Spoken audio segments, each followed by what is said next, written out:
ये एक बड़ा ही ब्लाइंड मर्डर केस था PS पांडव नगर का, जिसको सॉल्व किया है। इसमें बेसिकली जो शुरुआत ऐसे हुई थी 5 जून को रामलीला मैदान में ईस्ट डिस्ट्रिक्ट में कुछ बॉडी पार्ट्स मिले थे। उसके बाद लगातार 3 दिन तक तो शुरू में दो दो पैर, 2 थाई, फिर एक स्कल मिला एक दिन, उसके बाद एक बाजू का हिस्सा मिला। तो 3-4 दिन तक बॉडी पार्ट्स की रिकवरी हुई वहाँ मैदान से, और वहाँ एक 420 नंबर FIR PS पांडव नगर में केस दर्ज हुआ। इसमें काफ़ी जद्दोजहद हुई। पहले तो ये बॉडी को आइडेंटिफाई करने की, UID बॉडी थी, उसमें ये आइडेंटिफाई नहीं हो पाई थी। इसी कारण इस केस में कोई ब्रेक थ्रू मिल नहीं रहा था। उसी कारण, क्योंकि काफ़ी वो था, ग्रुसम मर्डर लग रहा था कि बॉडी पार्ट्स हुए हैं, इस कारण हमारी कई टीम्स उस पर काम कर रही थी। इसमें फाइनली हमारी न्यू दिल्ली रेंज की टीम ACP उमेश बरवाल और इंस्पेक्टर राकेश के अंदर इनका ब्रेक थ्रू हुआ जब ये बॉडी को आइडेंटिफाई कर पाए। इसमें बेसिकली इन्होंने काफ़ी जगह से उसमें फुटेजेस रिलीज हुई थी, और उसके हिसाब से इन्होंने टेक्निकली एनालिसिस किए और उसके साथ साथ डोर टू डोर वेरिफिकेशन की। तो जब काफ़ी डोर टू डोर वेरिफिकेशन की तो एक बारी कुछ उसमें काम की बात नहीं निकल पाई, बट इन्होंने हिम्मत ना हारते हुए फिर उसको आगे बढ़ाया और फाइनली ये जीरो इन कर पाए कि जो सस्पेक्टेड डिसीज्ड आदमी है अंजन दास हो सकता है। तो वो अंजन दास का जब फिजिकली इन्होंने और चेक किया तो पता लगा कि ये वहाँ पे 5-6 दिन से मिसिंग है, 5-6 महीने से मिसिंग है, और थाने में कोई मिसिंग दर्ज भी नहीं है, जिससे और सस्पिशियस लगा कि इसके घर वालों ने मिसिंग भी नहीं दर्ज कराई है। और जो सस्पेक्ट इसके मर्डर लगे, जो लेडी पूनम थी, वो सस्पेक्ट निकली, और उसका फिर इससे रिलेशन भी था। तो उस बेस पे हमने जीरो इन किया वो लेडी पे और फिर उसका बेटा दीपक, क्योंकि फुटेज में दोनों माँ बेटा दिख रहे थे। तो उस बेस पे जब हमने इनको जाके इंटेरोगेट किया, इनको चेक किया, ट्रेस किया, तो इन्होंने कन्फेस किया कि इन्होंने क्राइम किया है, और उसी बेस पे ये मर्डर खुला है।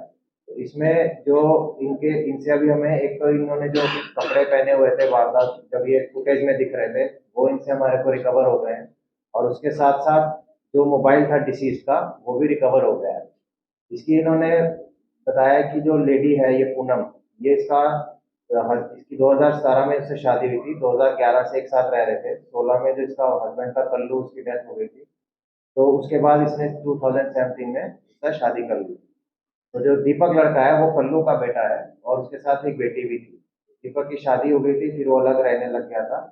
ये जो आदमी था, इसकी शादी गांव में बिहार में भी हो रखी थी, इसके 8 बच्चे थे। तो ये क्या करता था, पूनम के शुरू में जेवरात वगैरह इसने बेच के वहाँ घर में पैसे भेज दिए थे, और अभी भी कुछ कमाई का साधन ज़्यादा नहीं कर रहा था, और वो उसी पे डिपेंडेंट था। तो इनके आपस में झगड़े होते रहते थे, उसी बेस पे इनके झगड़े रहते थे। और फिर पूनम को ये था कि ये उसकी बहू और बेटी पे गलत नज़र भी रखता है। तो उस बेस पे इसकी और राहुल, इसकी दीपक की बात हुई आपस में कि इसको मारने की बात हुई मार्च अप्रैल के आसपास। तो इन्होंने उसी हिसाब से तैयारी रखी। तो 30 मई को इसको पूनम के घर में इन्होंने इनको शराब पिलाई, उसमें नींद की दवाई डाल दी थी। थोड़ा जब वो बिजी हुआ उसके बाद उसने गला काट दिया, और बाद में बॉडी छोड़ दी पूरा दिन घर में। अगले दिन जब उसका पूरा ब्लड ड्रेन आउट हो गया, फिर उसके टुकड़े किए इन्होंने। अभी तक जो लग रहा है करीबन 10 टुकड़े किए हैं, बाकी तफ्तीश के दौरान और पता लगेगा। तो फिर इन्होंने 2 दिन 31 और 1 जून के आसपास में वो सब अलग अलग जगह डिस्पोज कर दिया।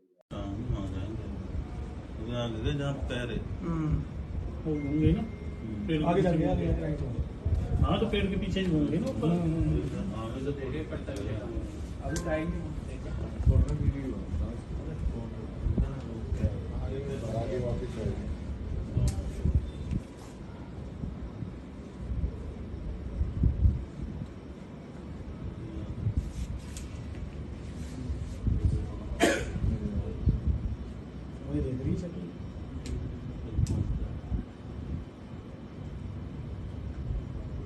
साफ-सफाई में लोग तो ख्याल चलने ये यहाँ फोटो आ रहा ना,